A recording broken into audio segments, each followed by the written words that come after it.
Premium quality પાછળ અખાદ્યનો ખેલ, મીઠાઈમાં મીઠાશ કે બીમારીનો ડોઝ, 48 કલાક પણ ન ટક્યું આરએમસીનું સીલ, 7 દિવસનું સીલ ગણતરીના કલાકોમાં ખુલ્યું, 66 સ્થળે દરોડા, 218 કિલો અખાદ્ય જથ્થાનો નાશ। રાજકોટમાં આરોગ્ય વિભાગ તવાઈ બોલાવે છે, દરોડા પાડે છે, અખાદ્ય જથ્થો પકડે છે, દંડ ફટકારે છે અને દુકાનને સીલ પણ કરે છે। પરંતુ સવાલ ત્યારે ઉભો થાય જ્યારે તંત્રનું સીલ 48 કલાક પણ ન ટકે, ગણતરીની કલાકોમાં દુકાન ફરી ખુલે અને વેપાર ફરી ધમધમવા લાગે। રાજકોટની વીરમણી સ્વીટ્સ એન્ડ નમકીનનો આ કિસ્સો હવે માત્ર અખાદ્ય ખોરાકનો નથી, આ કિસ્સો તંત્રની કાર્યવાહી સામે ઉભા થયેલા મોટા સવાલોનો છે। નામ સ્વીટ્સનું, અંદર અખાદ્યનો ભંડાર। 10 જુલાઈએ આરએમસીની આરોગ્ય ટીમ વીરમણી સ્વીટ્સ એન્ડ નમકીનમાં ત્રાટકી અને તપાસમાં જે સામે આવ્યું તે ચોંકાવનારું હતું। ફૂગ લાગેલો માવો, એક્સપાયર થયેલો મિલ્ક પાવડર, સડેલા બટેટા, પડતર શાકભાજી, વાસી પ્રીપેડ ફૂડ અને ચારોડી માટે ઉપયોગમાં લેવાતો પ્રતિબંધિત કેમિકલ યુક્ત કલર, કુલ 91 કિલો અખાદ્ય જથ્થો ઝડપાયો। હવે જરા વિચારો, જો આરોગ્ય વિભાગની ટીમ ન પહોંચી હોત તો આ ફૂગવાળો માવો ક્યાં ગયો હોત, આ એક્સપાયર મિલ્ક પાવડરમાંથી શું બન્યું હોત અને આ કેમિકલ યુક્ત કલર કોની થાળી સુધી પહોંચ્યો હોત? દાવો પ્રીમિયમનો, ક્વોલિટી પર સવાલ। વેપારી કહે છે અમે પ્રીમિયમ ક્વોલિટી વેચીએ છીએ। उसमें क्या मिले तो आपके पास पूरी रिपोर्ट है। एक्चुअल में हम क्या बाहर थे, कर्मचारी थे, फिर बाद में आने के बाद में उसको पूरा प्रोसेस से साहब ने जो बताया है उस हिसाब से पूरा सेट किया है, पूरा काम कंप्लीट कर दिए। अब आपको किसी प्रकार की शिकायत जो हमको बोला गया है उसका निर्देश का पूरा पालन किया होगा। फूड पर ये बोल रहा है कि रेस्टोरेंटों में काफी ऐसी भेड़सेड़ की जा रही है या अखाद्य चीजें बेची जा रही है। नहीं, हमारे यहाँ अखाद्य चीज नहीं बेचते, पर वो एक्चुअल में अखाद्य चीज जो थी उसको निकालने का प्रोसेस था, उसको रोज का रोज नहीं डाला गया। थोड़ी हमसे लापरवाही, उस लापरवाही को हमने सुधार लिया है, आगे से उस प्रकार की लापरवाही हम नहीं करेंगे। પરંતુ સવાલ છે, શું આ ફૂગવાળો માવો, સડેલા બટેટા અને એક્સપાયર મિલ્ક પાવડર પ્રીમિયમ છે કે પછી ગ્રાહક પાસેથી પ્રીમિયમ કિંમત લઈને આરોગ્ય સાથે રમત રમાઈ રહી હતી? વેપારી બેદરકારીથી થયા હોવાનું કહે છે, પરંતુ લોકોના પેટ સુધી પહોંચતા ખોરાકમાં આવી ભૂલ કેટલી સ્વીકાર્ય છે? मेरी 4 महीने से मिठाई का काम मैंने क्लोज कर रखा है। अब वो मिल्क पाउडर और चारोली और ये जो है वो साइड में पड़ी रह गई, जो हमको मिली नहीं, हमारे हाथ में नहीं आई, तो वो नष्ट करने की थी, फेंकने की थी डस्टबिन में। हमारे 4 महीने से खैर मिठाई की दुकान बंद है। उनका ये कहना था कि ये जो मिल्क पाउडर और ये मिला है एक्सपायरी हो चुका है, पर वो हम किसी चीज में डाल ही नहीं रहे हैं। और कचौरी समोसे का मावा जो मसाला है वो हम रोज प्रिपेयर करते हैं, रोज सुबह अलग बनता है, शाम को अलग बनता है। बटेटा क्या जो बात है, आलू जो निकले हैं जो खराब, वो खराब मेरे यहाँ पे आलू कुछ भी इतने कोई खराब नहीं निकले हैं। अमुक जो सामान आता है, मैं बटाटा और ये सब बाहर से रतलाम से ही मंगाता हूँ, जो बटाटा आया है उसमें 1-2 खराब तो निकल सकते हैं। આરએમસીનું સીલ ગણતરીની કલાકોમાં ફેલ, અખાદ્ય જથ્થો મળ્યો, આરએમસીએ દુકાન સીલ કરી, 10,000 રૂપિયાનો દંડ ફટકાયો। પરંતુ પછી જે થયું એ વધુ ચોંકાવનારું છે। જે દુકાનને 10 જુલાઈએ સીલ મારવામાં આવ્યું એ દુકાન 48 કલાક પણ બંધ ન રહી, ગણતરીની કલાકોમાં જ ફરી ધમધમવા લાગી। 7 દિવસ સુધી પણ સીલ યથાવત ન રહ્યું। મનપાએ વેપારી પાસેથી સોગંદનામું લીધું અને સીલ ખોલી નાખ્યું। બસ સોગંદનામું આપ્યું અને દુકાન ફરી શરૂ। ત્યારે સવાલ સીધો છે, 91 કિલો અખાદ્ય જથ્થો મળે તો પણ માત્ર સોગંદનામું પૂરતું હતું। એક તરફ આરએમસી શહેરની 66 હોટેલ, રેસ્ટોરન્ટ અને ડેરીમાં દરોડા પાડે છે, 218 કિલો અખાદ્ય જથ્થાનો નાશ કરે છે, 16 ડેરીમાંથી દૂધના નમૂના લે છે, પરંતુ બીજી તરફ સીલ કરેલી દુકાન ગણતરીની કલાકોમાં ફરી ખુલી જાય છે। તો પછી વેપારીઓમાં તંત્રનો ડર કેવી રીતે રહેશે? આ કિસ્સો માત્ર વીરમણી સ્વીટ્સનો નથી, સવાલ સમગ્ર સિસ્ટમનો છે। દરોડા પડશે, સીલ લાગશે, દંડ થશે અને કલાકોમાં ફરી ધંધો શરૂ। જો કાર્યવાહીનો અંજામ આવો જ હોય તો અખાદ્ય ખોરાક વેચનારાઓને ડર શાનો? રાજકોટમાં આરોગ્ય વિભાગની તવાઈ તો શરૂ થઈ છે, પરંતુ માત્ર દરોડા પૂરતા નથી, માત્ર અખાદ્ય જથ્થાનો નાશ પૂરતો નથી અને માત્ર 10,000નો દંડ પણ પૂરતો નથી, કારણ કે સવાલ મીઠાઈના સ્વાદનો નથી, પરંતુ રાજકોટ વાસીઓના આરોગ્યનો છે। પૂર ઓસર્યું, પાછળ રહી ગઈ બરબાદી। ક્યાંક સપના ડૂબ્યા, ક્યાંક વર્ષોની મહેનત વહી ગઈ. સુરતના વિકાસ પર પૂરનો વિનાશક પ્રહાર. વરાછામાં મજબૂરીનો મહાસેલ. નુકસાન અપાર, હવે જવાબદાર કોણ? સુરતમાં ખાડીપુરના પાણી ઓસર્યા છે, પરંતુ પાણીની સાથે હજારો પરિવારોની ખુશીઓ પણ જાણે વહી ગઈ છે. હવે જ્યાં નજર કરો ત્યાં બરબાદીના નિશાન છે. ક્યાંક 20 વર્ષની મહેનત ગંદા પાણીમાં પલળી રહી છે, ક્યાંક હજારો વાહનો ગેરેજમાં ધૂળ ખાઈ રહ્યા છે, તો ક્યાંક વેપારીઓ લાખોનો માલ પાણીના ભાવે વેચવા મજબૂર છે. ખાડીપુરે સુરતને માત્ર ડૂબાડ્યું નથી, અનેક લોકોના સપના, રોજગાર અને જીવનભરની કમાણી પર પણ પાણી ફેરવી દીધું છે. 20 વર્ષની મહેનત 20 કલાકમાં બરબાદ. લાખોનું અનાજ સડ્યું, વેપારીની આંખોમાં આંસુ. આ તસવીરો માત્ર પલળેલા અનાજની નથી, આ તસવીરો એક વેપારીની 20 વર્ષની તપસ્યાની બરબાદીની છે. ખાડીના ગંદા અને દુર્ગંધયુક્ત પાણી ગોડાઉનમાં ઘૂસ્યા અને લાખો રૂપિયાનું અનાજ પળવારમાં બરબાદ થઈ ગયું. જે અનાજ ક્યારેક વેપારીની કમાણીનું સાધન હતું, એ જ અનાજ આજે ગોડાઉનમાં સડી રહ્યું છે. પોતાની આંખો સામે જીવનભરની મહેનત બરબાદ થતી જોઈ વેપારીનો અવાજ ધ્રુજી ગયો. આંખોમાંથી આંસુ સરી પડ્યા અને શબ્દોમાં માત્ર એક જ વેદના હતી. 20 વર્ષની મહેનત ઝીરો થઈ ગઈ. હવે સવાલ છે, આ વેપારી ફરી ધંધો કેવી રીતે ઊભો કરશે? પરિવારનું ગુજરાન કેવી રીતે ચલાવશે? અને સૌથી મોટો સવાલ, આ નુકસાનની ભરપાઈ કોણ કરશે? આ પાણી આવતાની સાથે મારે ઘણું બધું નુકસાન થયું છે. 20 થી 25 લાખ જેવું નુકસાન છે. મને 2004માં મેં સ્ટાર્ટ કરી હતી દુકાન, અને અટાણે સમજો ને કે આ નુકસાન આવતા હું રોડે ચડી ગયો. સરકાર જે સહાય કરે એ પ્રમાણે અમને રાહત મળે. પૂરે ગાડીઓની કાઢી હવા. 3000 વાહનો ડૂબ્યા. ખાડીપુરે વાહન ચાલકોને પણ એવો આર્થિક ઝટકો આપ્યો છે કે હવે ગાડી ચલાવવી તો દૂર, ગાડી રિપેર કરાવવી પણ મોટો પડકાર બની ગઈ છે. અંદાજે 3000 થી વધુ બાઇક અને કાર પૂરના પાણીમાં ગરકાવ થઈ ગયા.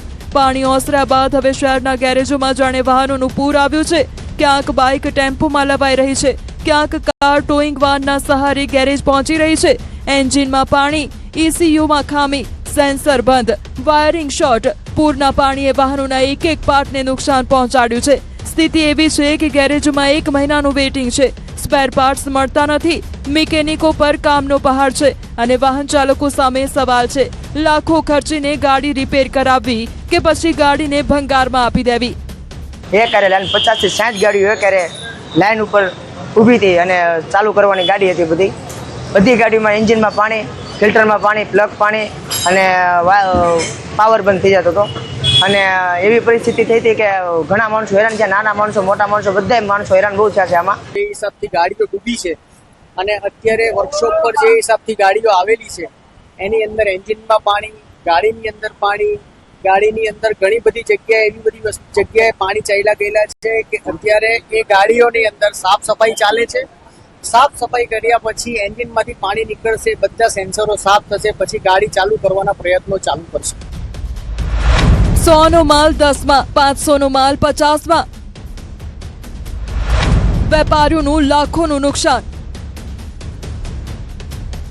વરાછામાં એક તરફ લોકો સસ્તા માલ માટે પડાપડી કરી રહ્યા હતા, પરંતુ આ ભીડ પાછળ એક વેપારીની મજબૂરી છુપાયેલી હતી. દુકાનોમાં પાણી ઘૂસતા લાખો રૂપિયાના કપડાં અને માલ પલળી ગયા. માલ વેચાણ લાયક ન રહ્યો અને વેપારીઓએ નુકસાનમાંથી કંઈક બચાવવા માલ પાણીના ભાવે વેચવાનું શરૂ કર્યું. 100 રૂપિયાની વસ્તુ માત્ર 10 રૂપિયામાં, 500 રૂપિયાની વસ્તુ માત્ર 50 રૂપિયામાં. ગ્રાહકો માટે આ સસ્તી ખરીદી હતી, પરંતુ વેપારીઓ માટે પોતાની આંખો સામે મહેનત અને મૂડી લૂંટાતી જોવાની મજબૂરી. અમારે 6-7 લાખની નુકસાની થઈ છે. હવે અમારા હાથમાં 1 લાખ પણ આવે એમ નથી. 0 વધ્યું છે હવે. અને બધી હેવી વસ્તુ અમે 50 રૂપિયામાં સેલ કર્યો છે, કેમ કે અત્યારે અમારે કઈ બચ્યું જ નથી. નોર્મલ પલ્લી ગયેલા છે તો કસ્ટમરનો પણ ફૂલ સપોર્ટ છે. 500 રૂપિયાની જે બોટલ હતી અત્યારે અમે 500 રૂપિયાની 4 બોટલ આપીએ છીએ, તો કસ્ટમર સપોર્ટ છે તો આવી રહ્યા છે અને વસ્તુ લઈ રહ્યા છે. પૂરમાં નંબર પ્લેટો ખોવાઈ. વિનાશની આ તસવીરો વચ્ચે સુરતની માનવતાનો ચહેરો પણ જોયો. ફૂટપાથ પર રહી ભંગાર વીણતા ગૌતમભાઈ દેવી પૂજકને રસ્તા પરથી 50 થી વધુ વાહનોની નંબર પ્લેટ મળી. ઈચ્છ્યું હોત તો ભંગારમાં વેચી શક્યા હોત, પરંતુ ગૌતમભાઈએ પૈસા નહીં, ઈમાનદારી પસંદ કરી. નંબર પ્લેટો સાચવી રાખી સ્થાનિક યુવાન વિવેકભાઈએ સોશિયલ મીડિયાની મદદથી માલિકોને શોધવાનું અભિયાન શરૂ કર્યું. અસલી આરસી બુક બતાવો અને પોતાની નંબર પ્લેટ વિના મૂલ્યે લઈ જાઓ. ખિસ્સામાં કદાચ પૈસા ઓછા હશે, પરંતુ દિલથી અમીર ગૌતમભાઈએ સાબિત કરી દીધું, પૂરમાં બધું જ વહી શકે છે, પરંતુ માનવતા નહીં. તાપી કિનારે ખસકી રહી છે જમીન. 25 પરિવારોના માથે સ્થળાંતરનું સંકટ. કામરેજના માછીવાડમાં તાપી નદીની થપાટ હવે લોકોના ઘર સુધી પહોંચી છે. નદી કિનારે જમીનનું ધોવાણ થતા 25થી વધુ પરિવારો ભયના ઓથાર હેઠળ જીવી રહ્યા છે. સ્થિતિ ગંભીર બનતા અધિકારીઓ ઘટનાસ્થળે પહોંચ્યા. માટી પુરાણ અને ડ્રેનેજ કામગીરીની ખાતરી અપાઈ, પરંતુ વધુ ધોવાણવાળા વિસ્તારમાં લોકોને ઘર ખાલી કરવાની સલાહ આપવામાં આવી છે. એટલે કે જે ઘરોમાં વર્ષો વિતાવ્યા એ જ ઘર હવે ક્યારે છોડવું પડે તેનો કોઈ ભરોસો નથી. સુરક્ષાના ભાગરૂપે પ્રાથમિક અમારી પ્રાયોરિટી અમારી રહેશે કે આને સેફ સ્ટેજે લાવી દેવું, જેથી કરીને ચોમાસામાં આમાં વધુ નુકસાન ન થાય એ રીતની કામગીરી અમારી કરવાની હાલમાં પ્રાયોરિટી છે. બીજું કે અગાઉના અમે ડિસેમ્બર જાન્યુઆરીમાં આ જ કામના સ્થળની સ્થિતિને ધ્યાને રાખી અમે હાઇડ્રોગ્રાફી સર્વે અને સીલ સર્વે કરાવેલા છે, જેથી તાત્કાલિકમાં આની ડિઝાઇન મેળવી અને ગામ લોકોને નુકસાન ન થાય હવે પછી વધુ એ રીતની કાર્યવાહી હાથ ધરવાનું આયોજન અમે કરવા જઈ રહ્યા છીએ. કીમ નદીની થપાટે બેરલ બ્રિજનો એપ્રોચ રોડ ધોઈ નાખ્યો છે. મોટા બોરસરા અને નરોલી વચ્ચે માટીનું ભારે ધોવાણ થયું છે. રસ્તો જોખમી છે, છતાં દરરોજ હજારો વાહનો અહીંથી પસાર થઈ રહ્યા છે.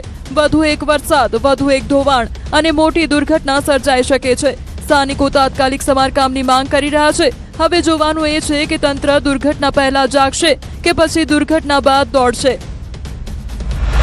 મદદ માંગી, મળ્યો ઉડાવ જવાબ. પૂરમાં ફસાયેલી જનતા જ્યારે પોતાના જનપ્રતિનિધિ પાસે મદદની આશા રાખે અને સામે સહાનુભૂતિને બદલે ઉડાવ જવાબ મળે તો સવાલ ઉઠવાના જ છે. વરાછાના ઈશ્વર પેલેસમાં બેઝમેન્ટમાં પાણી ભરાયું, વીજ પુરવઠો ઠપ થઈ ગયો. રજૂઆતો છતાં ઉકેલ ન આવતા રહીશોએ ધારાસભ્ય કુમાર કાનાણીને ફોન કર્યો, પરંતુ રહીશોનો આક્ષેપ છે કે મદદની ખાતરીને બદલે તેમને જવાબ મળ્યો, અહીં એક એક માળ ડૂબી ગયા છે. તમારે તો માત્ર વીજળી નથી, પ્રાથમિકતા જોવી પડે. રહીશોએ કહ્યું, અમે તમને મત આપ્યા છે તો જવાબ મળ્યો. અત્યારે મતની ક્યાં વાત કરવાની આવે? પ્રાથમિકતા જરૂરી છે, શું સંવેદનશીલતા જરૂરી નથી? સવાલ એ છે કે તંત્ર સામે અવાજ ઉઠાવતા નેતાઓ જનતાનો અવાજ સાંભળવાનો સમય કેમ નથી કાઢતા? સાહેબ, તમે વોટ માંગો એકવાર આવો છો તો તમે તમારા એરિયામાં એકવાર વિઝિટ તો કરો કે આ લોકોને શું પ્રોબ્લેમ છે. અરે પ્રોબ્લેમ ની ક્યાં મારા ભાઈ તમે વાત કરો છો? 5,000 નગર શું થાય? બે ડૂબી એટલે માણસો કામ થઈ. શું કહો છો? તમે પ્રાયોરિટી વાત કરી કે નહીં અમારે? શું કહો છો સાહેબ? તમારા પાવર નથી. અહીંયા એક માળમાં પાણી પાવર નથી નહીં સાહેબ. અહીંયા ઉપર હોસ્પિટલ છે, 4 થી 5 પ્રેગ્નન્સીના પેશન્ટ છે, 7 થી 8 હાર્ટના પેશન્ટ છે. આમાં સાહેબ આ તો અમે તમને વોટ આપીએ ને એટલે તમને કોલ કરીએ છીએ. તમે અમારા ધારાસભ્ય છો, MLA છો, તમે આ રીતથી જવાબ આપી શકો અમને? ખોટી વાતો તમે એવી બધી કરો. મતની ખોટે રહેશે કેમ મતની વાત કરવા જેવું? તો મત આપીએ એટલે તો તમને એટલે મત દઈ દીધો એટલે કે મતની વાત જ નથી કરવાની. અત્યારે તમે રાવ સાહેબ ને કોલ કરીને કહો કે SMG નું છે, SMG માં પાણી એક મશીન મોકલાવે પાણી કઢાવે. સુરતમાં ખાડીપુર બાદ શહેરને ફરી ધબકતું બનાવવા માટે તંત્ર યુદ્ધના ધોરણે કામગીરી કરી રહી છે. ઔદ્યોગિક વિસ્તારો ઝડપથી શરૂ થાય તે માટે સુરત પોલીસને જવાબદારી સોંપવામાં આવી છે. પાંડેસરા પોલીસ મનપાના સંકલન સાથે મારુતિ ઇન્ડસ્ટ્રીયલ સોસાયટી અને નાગશેન નગર સહિતના પૂરગ્રસ્ત વિસ્તારોમાં સાફ સફાઈની કામગીરીમાં જોડાઈ છે. ડેપ્યુટી CMની મુલાકાત બાદ લોકોની સમસ્યાઓના તાત્કાલિક નિકાલ સાથે ઔદ્યોગિક વિસ્તારોને ફરી કાર્યરત કરવાની કામગીરી તેજ કરવામાં આવી છે. સુરતમાં પૂરગ્રસ્ત વેપારીઓને રાહત આપવા માટે કલેક્ટર તેજસ પરમારે મહત્વપૂર્ણ કામગીરી હાથ ધરી. તેમણે ઇન્સ્યોરન્સ કંપનીઓ સાથે એક ખાસ બેઠક યોજીને વેપારીઓના ક્લેમ ઝડપથી અને કોઈ પણ અડચણ વગર સેટલ કરવા કડક સૂચના આપી છે. આ ઉપરાંત વેપારીઓની ફરિયાદોના તાત્કાલિક નિવારણ માટે વહીવટી તંત્ર દ્વારા ખાસ વ્યવસ્થા પણ કરવામાં આવશે. અત્યારે ઓલરેડી એમને રાહત આપવા માટેની જે પ્રક્રિયા છે એની વિચારણા ચાલી રહી છે. સાથે સાથે જે લોકોની પાસે ઇન્સ્યોરન્સ છે એના માટે આજે ઇન્સ્યોરન્સના જે તમામ લોકો જે જોડાયેલા છે તેની મિટિંગ બોલાવવામાં આવી હતી. તેમને સ્પષ્ટ સૂચના આપવામાં આવી છે કે જેટલા પણ ક્લેમ્સ આવે તે ઝડપથી ક્લેમ્સ રિસીવ થાય અને ઝડપથી ક્લેમ સેટલમેન્ટ થાય અને ક્લેમની અંદર પણ ઓછામાં ઓછી અડચણ ક્લેમ કરનારને પડે તેવી પણ ખાસ સૂચના તમામ ઇન્સ્યોરન્સ કંપનીને આજે આપી દેવામાં આવી છે. સુરતમાં સર્જાયેલ ખાડીપુરની સ્થિતિ બાદ લોકોની હાલત કફોડી બની છે, ત્યારે અસરગ્રસ્ત બનેલા પાંડેસરા વિસ્તારના નાગસેન નગરમાં નાયબ મુખ્યમંત્રી હર્ષ સંઘવી પહોંચ્યા હતા, જ્યાં પૂરથી પ્રભાવિત પરિવારોની સ્થિતિનો જાતે જ તાગ મેળવ્યો. આ મુલાકાત દરમિયાન સ્થાનિક લોકોએ તેમને પોતાની ફરિયાદો રજૂ કરી હતી. નાયબ મુખ્યમંત્રી પોતે જ લોકો વચ્ચે પહોંચ્યા અને લોકોની વાત ધ્યાનપૂર્વક સાંભળી. લોકોની રજૂઆતો સાંભળ્યા બાદ નાયબ મુખ્યમંત્રીએ સ્થળ પર હાજર સ્થાનિક ધારાસભ્યને પણ સૂચના આપી છે કે વિસ્તારના દરેક અસરગ્રસ્ત લોકોની રજૂઆતો ગંભીરતાથી સાંભળવામાં આવે અને જે સમસ્યાઓ છે તેનું વહેલી તકે નિરાકરણ લાવવામાં આવે. દર વર્ષે પૂર, દર વર્ષે બરબાદી.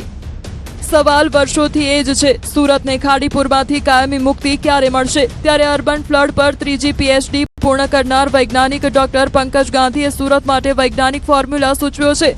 માત્ર પંપથી પાણી કાઢવું પૂરતું નથી, પરંતુ શહેરની આખી વોટર મેનેજમેન્ટ સિસ્ટમ બદલવી પડશે.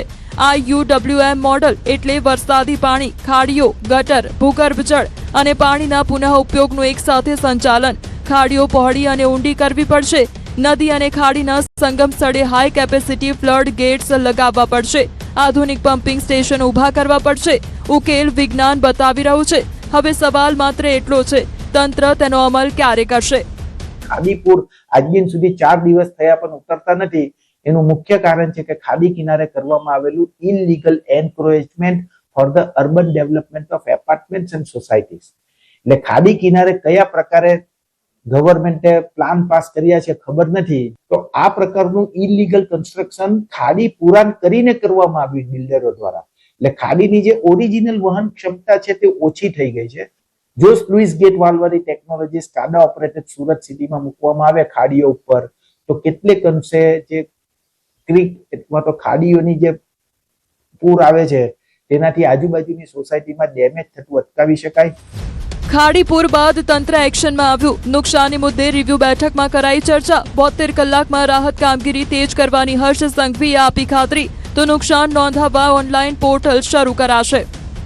આવનારા દિવસોમાં આ સૌ નાગરિકો જોડે ખભે ખભા મિલાવીને એમની નુકસાનીમાં રાજ્ય સરકાર અને મહાનગરપાલિકા કયા પ્રકારે સાથે ઉભા રહી શકે તે માટે ટોટલ નુકસાન, ટોટલ રેસિડેન્શિયલ એરિયામાં કેટલું નુકસાન થયું હશે, કોમર્શિયલમાં અને ઇન્ડસ્ટ્રીયલમાં તેનું રિવ્યુ રાખવામાં આવ્યું હતું. અને કેસ્ટ્રોલ અને ઘરવખરી માટે બી જે કામગીરી ચાલે છે એ કાલ સાંજ સુધી કઈ રીતે હજી વધુ ટીમો બનાવીને લોકોને મદદગાર થઈ શકાય તે માટેની વ્યવસ્થાનું પ્લાનિંગ કરવામાં આવ્યું છે. કેસ્ટ્રોલ અત્યાર સુધી 3300 જેટલા લોકોને આપવામાં આવી. આજે સવારથી આ કામગીરી ચાલુ જ છે. એ બધી જ સોસાયટીઓમાં બધા જ પરિવારજનો સુધી આ કેસ્ટ્રોલ ને ઘરવખરી પહોંચાડવામાં આવશે.